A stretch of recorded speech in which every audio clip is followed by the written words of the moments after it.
Hello and welcome to The Rest is Football with me, Gary Lineker. And on this episode, I'm not joined by Alan Shearer nor Micah Richards, but a man with much more footballing talent, an old friend, and knowledge, an old England teammate, and knowledge. And I'm sure you've recognised that voice already. One of the most gifted players I had the pleasure to share a pitch with, the inimitable John Barnes. John, thank you for doing this, and how are you? I'm good. Obviously, I haven't spoken to you for a while, I haven't seen you for a while, but it's good to see you. That's why I came. I had my haircut specially. I spruced myself up, but just to keep you company, I'm going to put my glasses on now that I'm feeling comfortable. I thought you'd have been there, but now that you've got your glasses on, it happens to all of us, I'm going to put mine on as well. So you've reached that stage, I've reached that stage, yeah. Even though you're younger than me. Not much. But not by that much, just not 2 or much. 3. It's about 3 years, I think. At all least. In the same month. Where do you see this current Liverpool team? Obviously, it's post-Klopp. We all thought it would be an incredibly difficult act to follow, and it will be.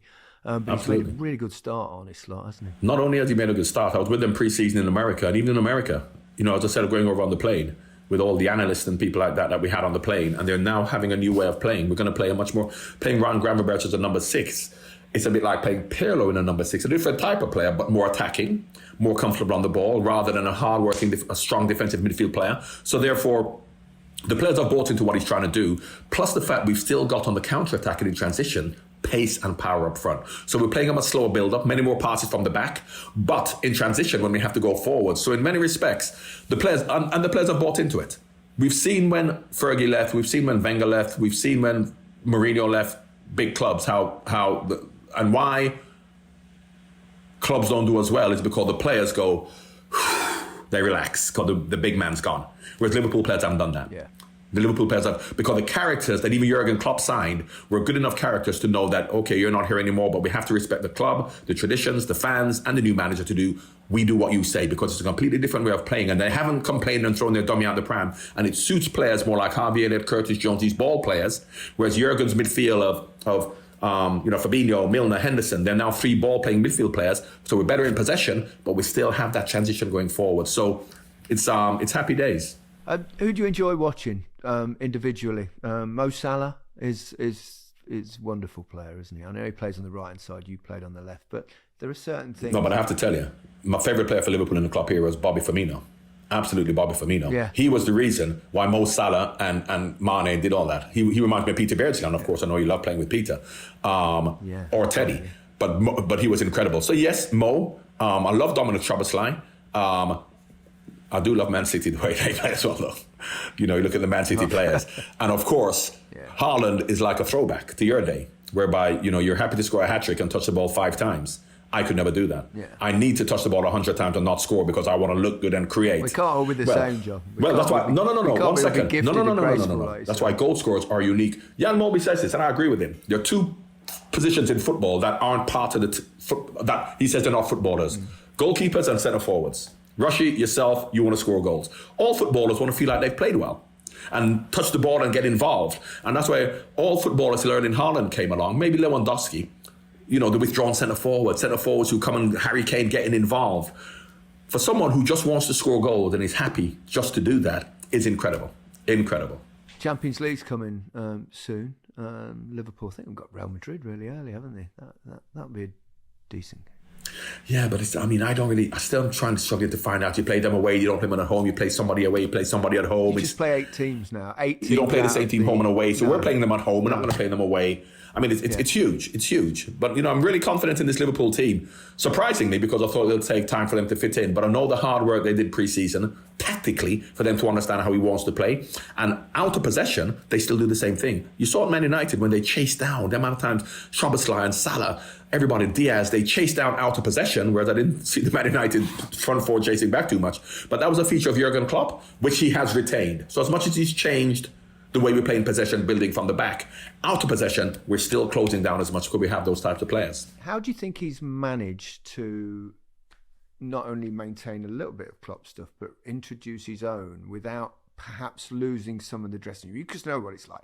When a club's been dominated by an individual, like we saw with Alex Ferguson at Manchester United, like we saw with Arsene Wenger at Arsenal, Klopp was kind of a similar stature, that when they leave, the other 2 clubs are they plummeted. I mean, it's still early, obviously. It's only 3 games into the start of the season. But it doesn't feel like that. It looks like he's already won the players over. And that's such a difficult thing to do after you've had someone like Klopp. It's the character of the players that Jurgen Klopp signed. You know, he hasn't signed sycophants. He hasn't signed players with a superstar ego who feel they're more important. And when you come to Liverpool, as you know, you played at Everton, you have to be part of a community. So therefore, you can't walk around as if you're better than anybody else. And they must have done their homework on the character. Interestingly, I'm not saying anything about Moses Caicedo, but obviously they didn't sign him for a reason, you know, and he's a great player. So I think that Liverpool look at your character as well. And they've been very fortunate that although Jurgen Klopp has gone, when Arne Slot says do something, they do it, because I think they're those types of characters. What was the absolute highlight of your playing career? From a club perspective, I always use my whole career. My 6 years at Watford, my 10 years at... I kind of caught the 18 months at Newcastle and Charlton, but we kind of forget about that. Because what makes you the person you are, the player you are, is the consistency you show over a period of time. You could always pick individual moments and say that's your highlight, but that's not what makes you who you are. The good and the bad. I mean, you know, when I ruptured my Achilles tendon, were you playing Finland 1992? I heard it sounded like a shotgun went off. Yeah, and I thought someone had kicked me. Yeah. Now, they thought I wouldn't play again. Because not only did it rupture, it shredded. So they had to cut the shreds and pull my Achilles tendon back together. Now I came back to then play. I wasn't the same player, but I had to play another 6 years. Still played for England for 2 more years. You played in midfield, didn't you? Because I had to, because I couldn't run anymore. They thought I wouldn't play, so I couldn't sprint. So I had to be a different type of player. And the fact that I adapted, as much as I wasn't as eye-catching or, you know, I didn't do what I could do, that still gave me a lot of pleasure. Because, of course, to show the resilience to come back from something like that. So regardless of whether fans saw me and said he's not doing it anymore because whatever the reason is, you know, I took a lot of pleasure from that. So I don't look at the highlights, I look at the good and the bad. Because if you do what our kids do, just live in the Instagram moment, we just take the best highlights and think that that's what life is. That's not what life is. Your life is the whole shebang. So, yeah, individual highlights, yes, but my whole career is really the highlight for me. Yeah, did you love playing? Loved it. You know, because that's where I was brought up. I mean, Watford, we train hard and going in every day. I mean, football environment, as you know, going in every day like you're a kid, aren't you? You know, when you're going to your 25-year-old friends, but you're acting like you're 12 years old. You know, so that camaraderie that you have is, you know, and of course some people embrace it more than others. But I just love the whole idea of it being a family. Let's talk a little bit about your international career. Do you think you were underappreciated? Underappreciated, but I think that the perception of me, and it's really interesting because I'm looking at Phil Foden, not so much Cole Palmer, because Cole has come out as a sub and done well, but I'm looking at Phil Foden in a similar way. Because the narrative was, why don't you play the way you do for your club than you do for your country? And my answer back then, which is similar to Phil Foden, is if my country played the way that my club played, I would. So they played a completely different style of football. Now, I'm glad we spoke about one of our favourite players earlier, about Glenn Hoddle. 50 caps. Glenn Hoddle, any other country would have had 100 caps. Football back then was not about technique. It was about, we scored goals because we had you.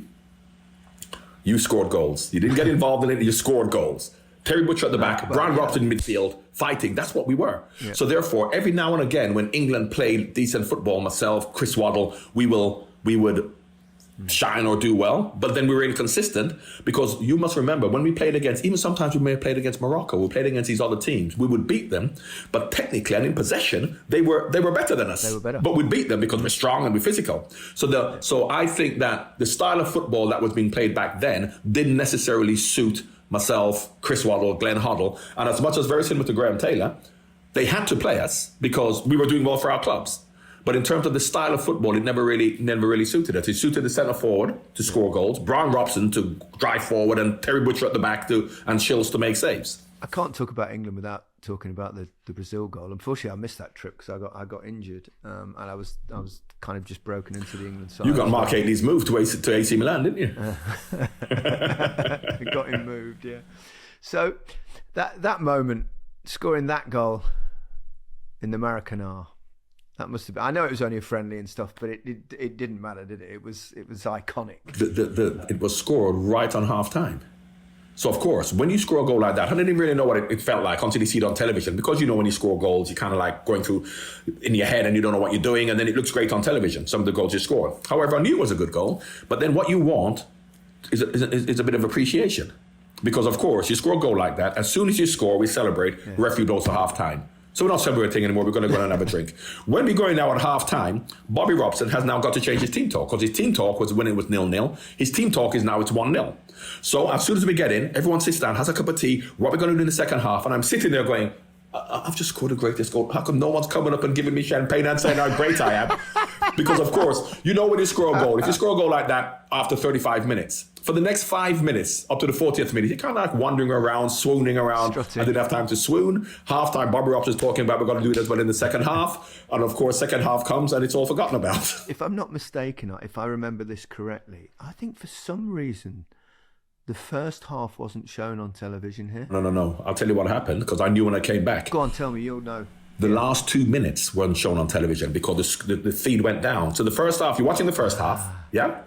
And then, with about 2 minutes to go, before I'd scored, the screen went blank. Now, obviously, I don't know if I'm playing, but and then the commentator said, I've just seen an incredible goal by John Barnes. I'm going to talk you through it. So no one saw it live. So, when people think that they saw that goal live, I think they may have showed it in the second half when the feed came back up, they showed it.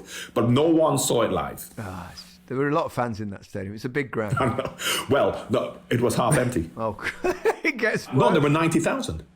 But it holds 200,000. Yeah, that's right. It was so I mean, 90,000 are a lot of fans, but because it's a big stadium, it was like, so I don't want to, kind of like poo-poo the whole occasion, but it was a falling down stadium, half empty, and the Brazilians must have been drunk to let me score a goal like that. Yeah, I want to skip you on a little bit to 86 and the World Cup, and you were kind of in and out the team, and then obviously we get to the quarterfinals. We're 2-0 down.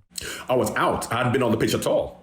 That's the first time I came on. I wasn't in and out. You didn't come on Never came on at all, never played at all until that last 14-minute spell. It was a hell of a 14 minutes. But you know why? Because I was just so excited to be playing in the World Cup. Yeah. You can never tell me you're going to go to the World Cup. And you were bloody good, John. No, but in all seriousness, you talk about the World Cup. I mentioned the 1974 World Cup, watching it in Jamaica as a young kid, and now I'm at the World Cup and I'm not playing. We're going out, because we're 2-0 down, and then when Bobby said, get warmed up, I was just so excited to even go on the pitch. This whole thing about, had I started, means, had I started, I could have fallen over in the first 5 minutes, tripped up, lost confidence, been substituted. The whole idea that if I'd started, things would have been different, that's ridiculous. You don't know what would have happened. I just know what was meant to happen, and what was meant to happen. The only thing that was meant to happen, that didn't happen, and I defend you on this all the time, because I've always said that's the best bit of defending by Olatika Chia, when he headed, do you remember that? Don't. I was people talk about. Look, I think about it every day. That was not a miss. That was not a miss. No, you went in 100%. The defender, because as it came over, you are there. Olatika Chia comes from this side, and I thought, okay, if Gary doesn't get in and it hits Olatika Chia, it's going to be an own goal. But for him to get it and flick it with his head for a corner was I've said it, the best bit of defending I've ever seen. Incredible. It was extraordinary. I thought I'd scored. I mean, for those that you perhaps too young to remember 1986, we were 2-0 down to Argentina. Maradona scored the Hand of God goal. Then he scored probably the greatest goal ever scored. He needed 2 for that though, didn't he? And then John comes on and he does this wiggly run down the left, crosses it. I head it in. We're 2-1. And then he does exactly the same again. He was causing them all sorts of problems down their right-hand side.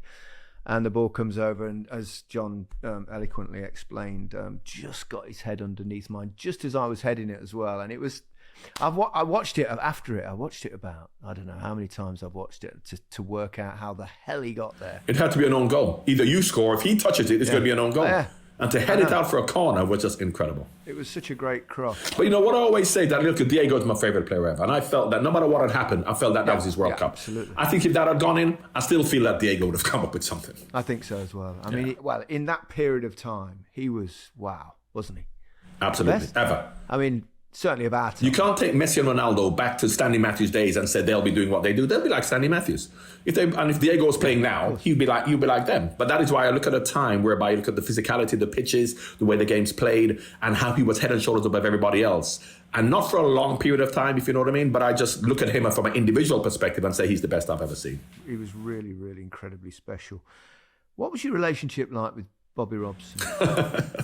We all love Bobby, don't we? We all love Bobby. Come on. Of course. Because Bobby loves the players and he supports the players and he wants you to do well. And Bobby's like, we just want you to do well. We want you to, but of course, Bobby's attention span wasn't great. So when he's talking to you and then a bee may have flown by, he forgot what he was going to say. And, so therefore, but we loved him because he was like everybody's favorite uncle. I really wanted to do well for Bobby. As you know, the organization, everything we went through with England was Don Howe. Don was very good at the coaching and the organizing, whereas Bobby just really wanted to, I don't know if you remember with the penalties in 1990.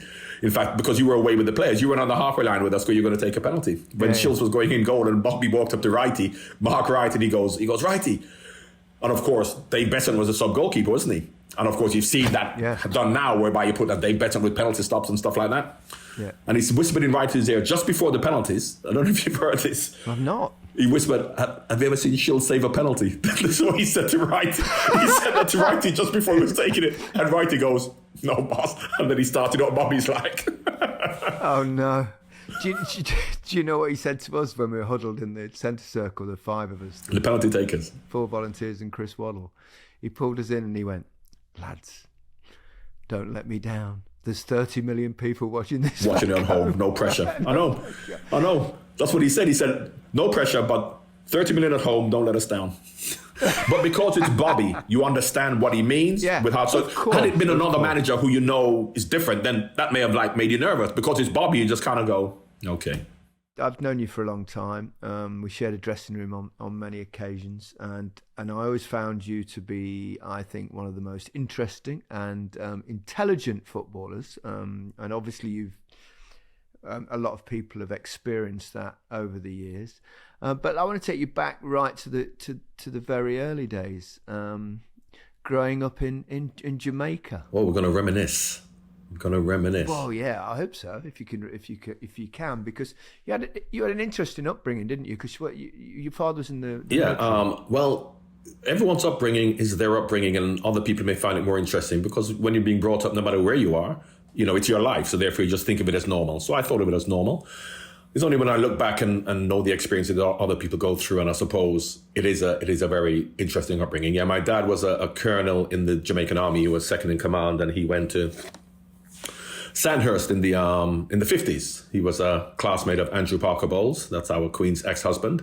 He was actually at my mum and dad's wedding. My mum and dad got married in 58 in England, in Swiss Cottage, not far from where you were. And then when he got then sent back to England in 1976 as military attaché, I was 13 years old. It was a diplomatic posting. He met up again with Andrew Parker Bowles. He would come to our house every now and again. He was by himself. I'm not sure where his wife was. My dad said, "Don't ask those questions. You're not old enough to understand." But yeah, so he was an army officer who went to Sandhurst. In colonial times, and when it became independent, Jamaica, he became second in command of the army. And my mother's family started the first Jamaican government with Alexander Bustamante and Norman Manley, and my grandfather Frank and his brother Ken. So it's a very political family, and they quickly understood. They broke away from the Jamaican National Party. That was the first national party with the Prime Minister Alexander Bustamante, and my grandfather and his brother were part of the government who started that. But they quickly broke away to start the first trade unions in Jamaica because they understood that in independence, you would still have discrimination against working class people. Yes, they're all black, but he understood that light-skinned elite people would still discriminate against black working class people. So I suppose in terms of the way I've been brought up and my thought process on that is that when you're looking at the conversation we're having now, it's not just about race, it's also about class and elitism. So it's a very political family. And of course, when I came, I fully expected just to be in England for 4 years. It was a 4-year posting. I got offered a football scholarship to Howard University. And 6 months before I was going to Howard University at the age of 17, Watford, my first club, saw me playing locally around the Wembley area and said, "Do you want to stay and play?" So I stayed and played. What age were you, John, when you decided not to stick to politics and branch out into football? I know you're keen on all sports. I remember we played cricket together. I knew you had to get cricket in. I know you made 100. I know you're a good cricketer, opening batsman. I know you had to get that in at Leicestershire. You were pretty good. My school was by Sabina Park. In Jamaica, I used to walk across Sabina Park every day. But I grew up playing football. As much as you know, the West Indies, the cricketing islands in West Indies are Barbados and Antigua. Jamaica, it's always been football. As much as you had Michael Holding, who's a good friend of mine now. And sprinting. And sprinting of well, yeah. But I mean, in fact, there are more people play football than sprint. They're just better at sprinting. But But my dad played football for Jamaica, not professionally because he was a colonel in the army, but, so it was a really sporting family. He became heavyweight boxing champion at Sandhurst. He played rugby for Sandhurst.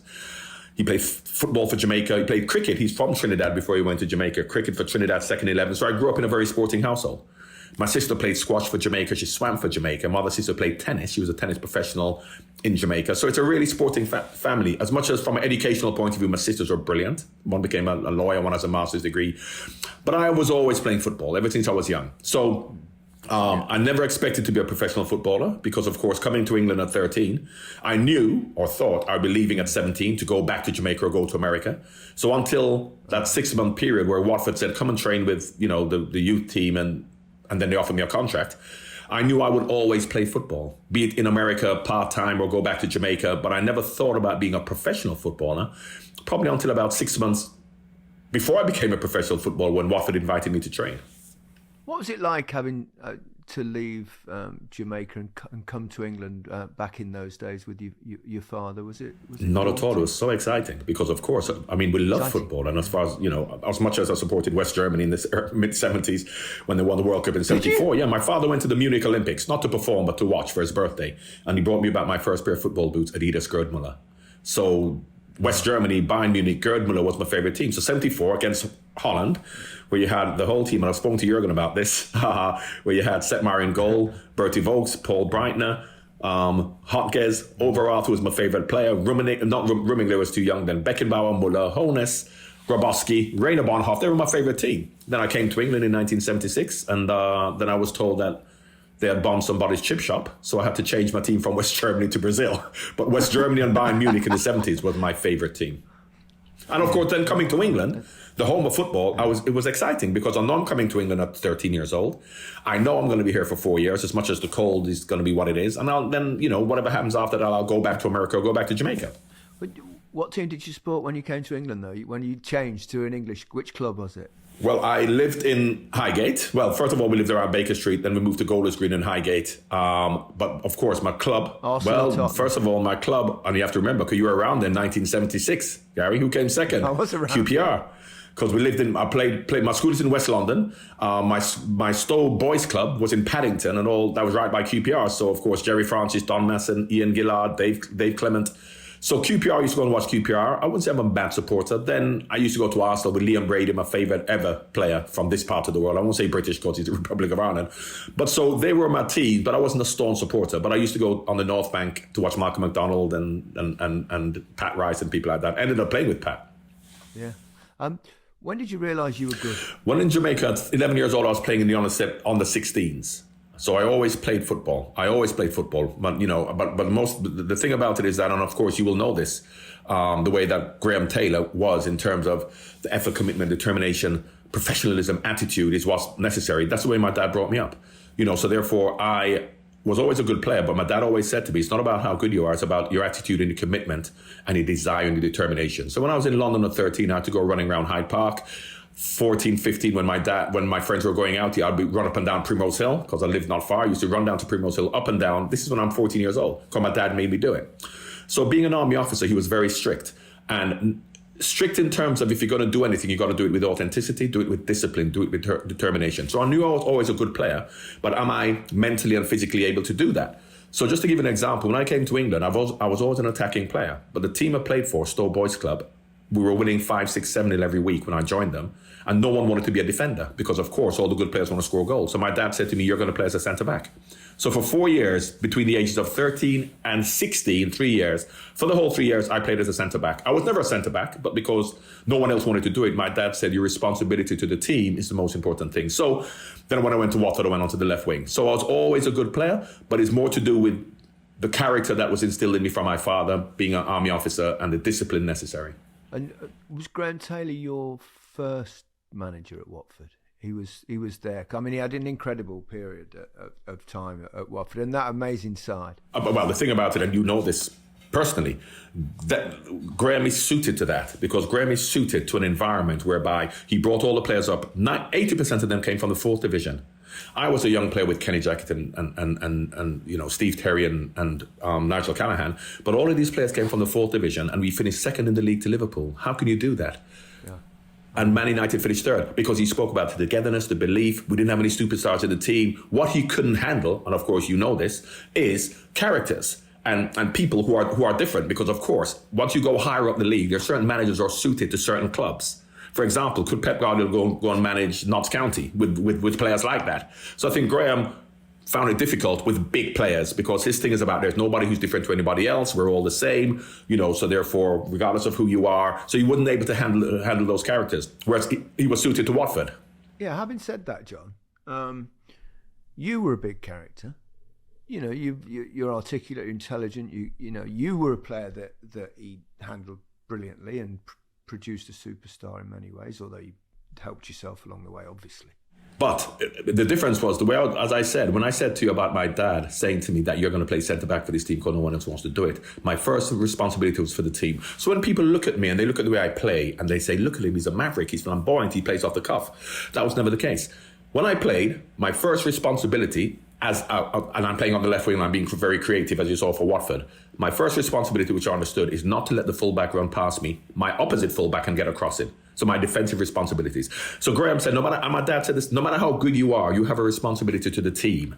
So that is how Watford got by everybody being a real team player. So as much as the way people perceive me, that really wasn't the way it was. That's why when I ruptured my Achilles tendon and I went to midfield, I was able to do that and become a bit part player, if you like, for McManaman and Fowler, because I understood my value to the team. So I think that obviously people are different. Put it this way, I don't think you could have handled Diego Maradona and Gazza and people like that. Because of course, once you have characters like that, and you know very well, Terry Venables is fantastic at that, allowing Gazza to get away with certain things and do certain things, whereas Graham wouldn't do that because that's not his character. And that is why I think he's just suited to being at a smaller club and make them great rather than at a big club where you may have different types of characters.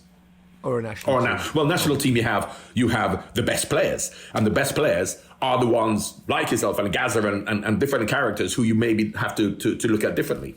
I also thought we'll stay on just Graham Taylor for a minute before, but I always thought with England that I felt he'd have been better off playing his style completely, and I think he kind of compromised a little bit. He still wanted to get the ball forward and stuff, but it was like half. Well, he had to, didn't he? I don't think he thought he could have got away with actually just getting a big man up front, but at least he would have gone with his own way.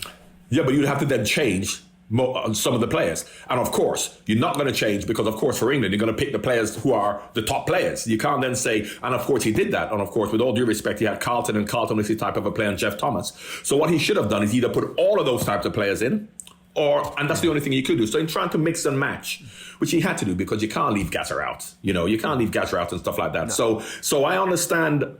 But I think he really wrestled with himself because I think he really wanted to. He could do that at Watford. And in fact, even at Aston Villa, because he brought Aston Villa up from the second league to the top division, finished second.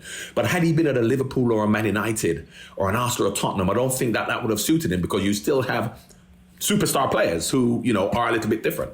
Yeah, it's a really good point. What was it like playing in that Watford side during that period? Well, this is all we knew. You go to Watford, you give 100%, you train hard every day. We do cross-country runs, we do 12-mile runs. Every week we do a cross-country, regardless of whether they're playing or not.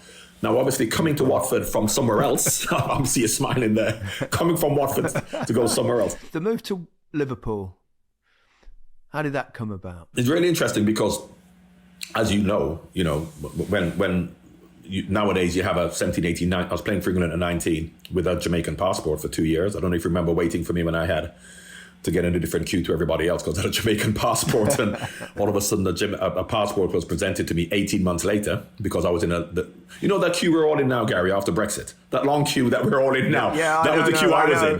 While all you lot went through the nice queue. So it was an interesting time because I could have played for England, Scotland, Northern Ireland or Wales. Because I then became, as much as I didn't become a British citizen, because, as you know, I didn't have a passport, but I could have played for... And the only reason I played, not the only reason, was because England were the first to ask me. Now, as you know, normally, and I'm not going to mention any names, you have people who play for Scotland, Republic of Ireland, and of course they will play for England, if England asks them. But they get to their mid-20s and England doesn't come calling, so they play for somebody else. With me, it worked the other way around. I was asked for England by the time I was 18. So when I then started playing for England, and that goal against Brazil, for example, when I was 20. What happens now? You see a player, one good season, he costs £50 million, £80 million. He goes before he shows he's got a level of consistency. I've been playing for England for 35 caps. I've been playing for Watford at the highest level for 6 years before I went to, look at yourself, at Leicester. Peter Bears at Newcastle for 6-7 years. Bobby Robson at West Brom. You don't just go to a big club because you're doing well when you're 18, 19. So, of course, when Luther went to AC Milan when I was 20, it was like, I scored the goal against Brazil, I'm playing really well. But Graham Taylor said, no, you have to show you have a level of consistency over a period of time before you're ready to go. 23 years old, Liverpool came calling. He said to me, now is your time to go. And Liverpool is a club for you. So he told me to go to Liverpool because he felt a responsibility to his players. As much as he's Watford's manager, he has a responsibility to Luther went to AC Milan. Nigel Callahan went to Aston Villa. I went to Liverpool. So, he said to me, this is the right club for you. I know you said your father was a very influential figure on you, and in terms of discipline and stuff like that. Was Graham Taylor a little bit in that way as well? Absolutely, not a little bit, exactly the same. Because, of course, that's the way, and I remember, as I said, my sister swam for Jamaica, and I used to swim competitively up to the age of 12. And we had to go to swimming training every single day in Jamaica. But I'd stop off on the way to training. I remember watching you swim. You're a really, really good swimmer. No. My sister swam for Jamaica. But every now and again I'll stop off to play football. And my dad said to me, if you're not going to go to swimming training every day, stop swimming. Because he believed that no matter how good you are, you have to have that determination and that discipline to do it every day. So as much as you look at Graham Taylor, so I left my dad at 17 years old, having been brought up in that way. At 17 to 23, I go to Watford, which is exactly the same, until I got to Liverpool. And as you know, what the culture of football back in the early 80s, mid 80s was, to see what real football was about. That is when, I won't say things went downhill, but that's when I saw a different type of attitude towards professionalism, as you would have experienced when you left and went to Barcelona and places like that, to see how much more professional it is abroad. But for you, I suppose, in many ways, the change going to Liverpool and seeing how the environment is there, because it was quite notorious that Liverpool players talk about, there was drinking culture and it didn't seem that professional, yet ultimately it was incredibly successful. Well, because in England everybody was doing it. Look at Manchester United with Brian, Pop, and Norman Whiteside, and all of them. So therefore, this was the culture in England. And now, obviously, once Arsene Wenger came and messed it up for everybody, then that's when everybody had to change. And in fact, that's where I feel a bit sorry for Graham Souness, because Graham Souness tried to change that, because he'd been to Italy, see a different way. As much as he's brought up in the Liverpool culture, he came back to try and make it a bit more professional, no drinking, no going out. And there was a lot of animosity, even from the members of staff, towards that change. And of course, now when Wenger came, it became almost natural for that too. But Graham Souness started that. But fortunately for me, I'd then gone to Liverpool at 23. I would hate to have gone to Liverpool at 17 years old, 18 years old, because then, of course, you do what you see the senior professionals do. So you would have gone into that culture. Because as a young boy, you just do whatever, with peer pressure, and what is character building you could call bullying. So you have to go out and have a drink, and you've got to do what you do. So because I went at 23, whereas a man at an international for 5 years, already been playing for England, 6 years, I knew when to and when not to. Whereas I would hate to have gone to Liverpool as a young boy, because, as you know, the culture back then was a big drinking culture. And many players, as you know, have succumbed to that. Do you think it helped you probably being already an established international player going to a club like Liverpool, because it could be quite intimidating for a young man? Yeah, but as I said, 6 years already playing at the highest level, 4 years playing for England. So as I said, had I gone without that reputation or that experience of being a regular player in the top flight, playing for England, played with some of the Liverpool players for England and internationally, so you have that respect. Whereas I suppose if you go as a younger player, you need to earn that respect, and how you earn the respect is to try and fit in with what everyone else is doing. So I was fortunate in that way. And I roomed with Peter, and as you know, Peter doesn't drink, so that helped. Peter took the pressure off me. Yeah. Peter said, who was also a guest on the podcast a few months ago, and he was saying you were the best teammate he ever played with. Well, me and Peter, we played for England, obviously, before we roomed together, so we weren't there at the same time. I was a little bit under pressure being the first black player. Peter was even under more pressure as the biggest transfer fee, and we really gelled together because, to be honest with you, we went, Kenny had retired, Ian Rush had gone to Juventus, so we've really gone with John Aldridge there to replace the unreplaceable. Because, of course, as much as Liverpool were a fantastic team winning the European Cup, they were like a machine, and where they got their goal-scoring prowess was Rush and Dalglish. Now, all of a sudden, they're not there. What are we going to do? So not only did we score goals, but we played in a different way to be a little bit more expansive. So, but we were under pressure to begin with. So we really helped each other because we understood that we were under a lot of pressure.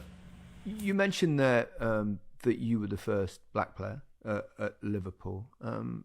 Did you feel that there was a kind of pressure on you? Did you ignore it? Did you relish it? Or how was that experience?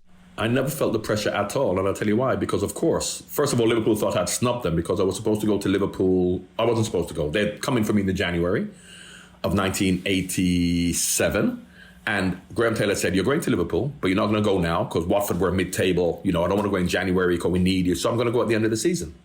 So Liverpool knew I was coming at the beginning of the next season. I knew I was going, but the fans didn't. And the newspapers were saying John Barnes snubbed Liverpool. Because, of course, back then, you didn't leak any story to the press about what happened. So as far as they're concerned, Liverpool came in for me. You didn't go, you've turned Liverpool down. So when I first went to Liverpool before I played pre-season, there was a little bit of animosity towards me because there was a perception that I turned Liverpool down. So therefore, that's added pressure, not only the first black player. But I have to say, from the first week in training, when we started to train together, and as you know, or you may not, but I'm sure you've heard the stories, Liverpool do not coach you. They do not coach you at all. I mean, you played with Howard Kendall, so suppose it's a similar thing, whereby you learn from what you saw. They had experienced players who would, understand how to use your initiative in certain situations, because I came from Watford, who plays a long ball. Liverpool play completely opposite. How can I play for Liverpool? They saw in me that I could adapt. So I adapted, and Peter adapted.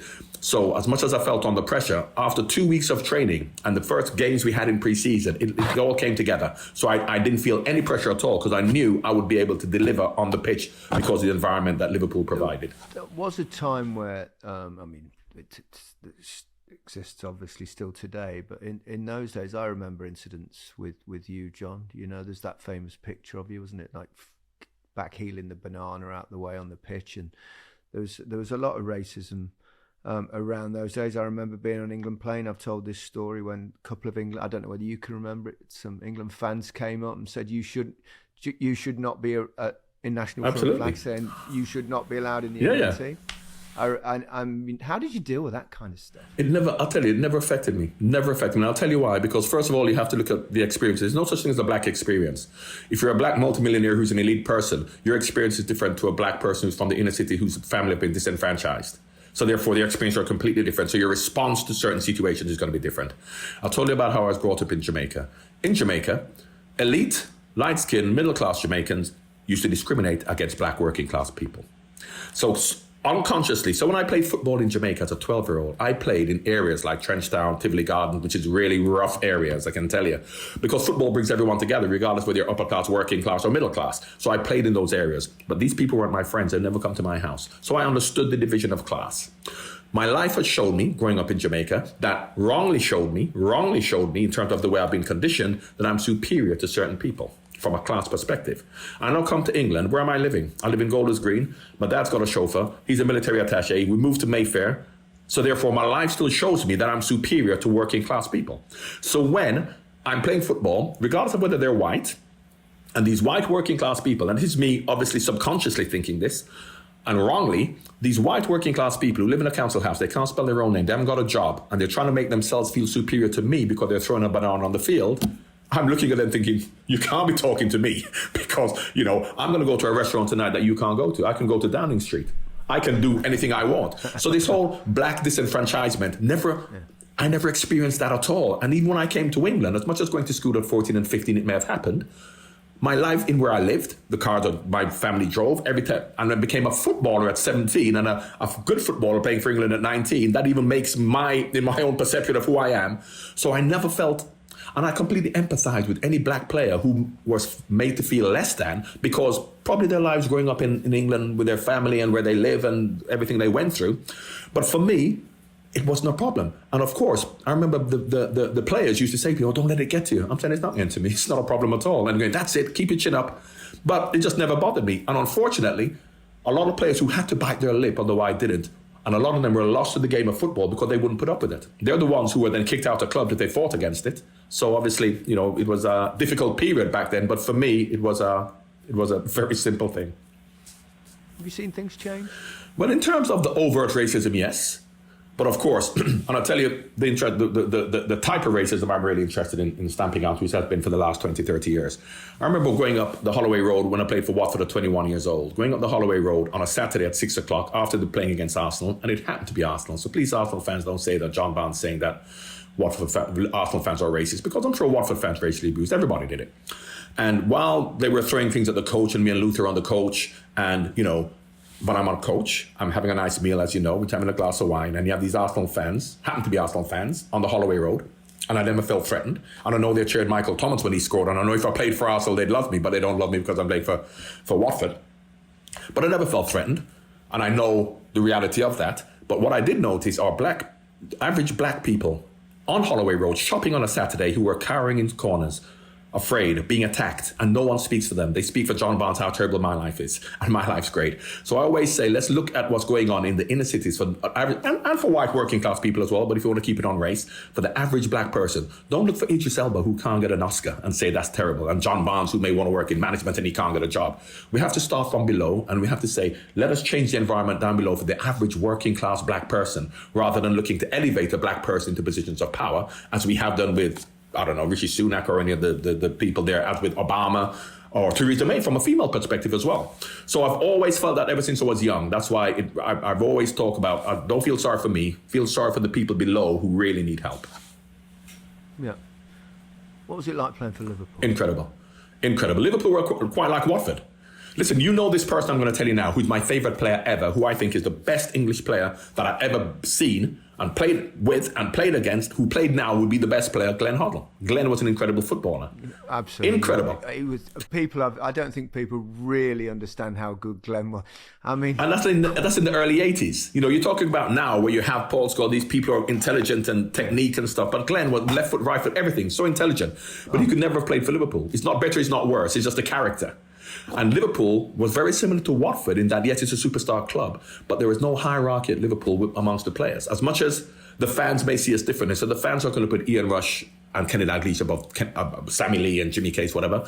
But the Liverpool philosophy is that we're all the same. So therefore, at Watford, I was brought up in that way. And as much as when I went to Liverpool, I may have been seen as a superstar, but my feeling for the team, and in many respects, when I won Player of the Year for the first year, my happiest memory of that was that we had 7 or 8 players in the team of the year, because Liverpool's philosophy was, it's not about the superstar players, it's about the team. And if you're a superstar, you can't act more important than your teammates. Of course, we see different now, and at other clubs it may have been like that, but not at Liverpool. So from Watford to Liverpool was a perfect transition for me to go in as a seemingly superstar, but my attitude was, I'm no different to Barry Venison.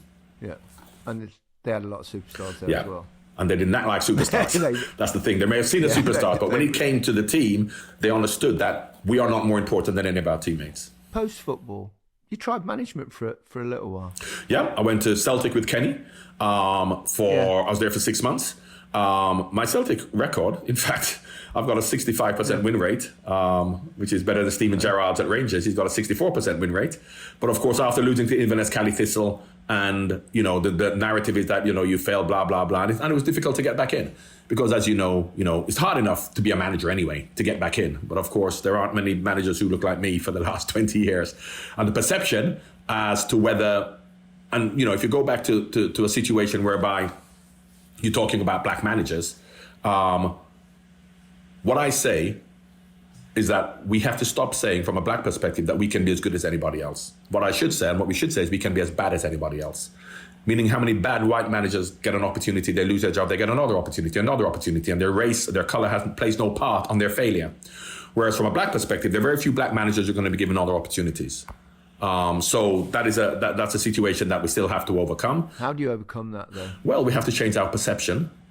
And in fact, the Rooney Rule. The Rooney Rule came into America years ago because in a more than 70% black sport, American football, they had about 2 or 3% black managers.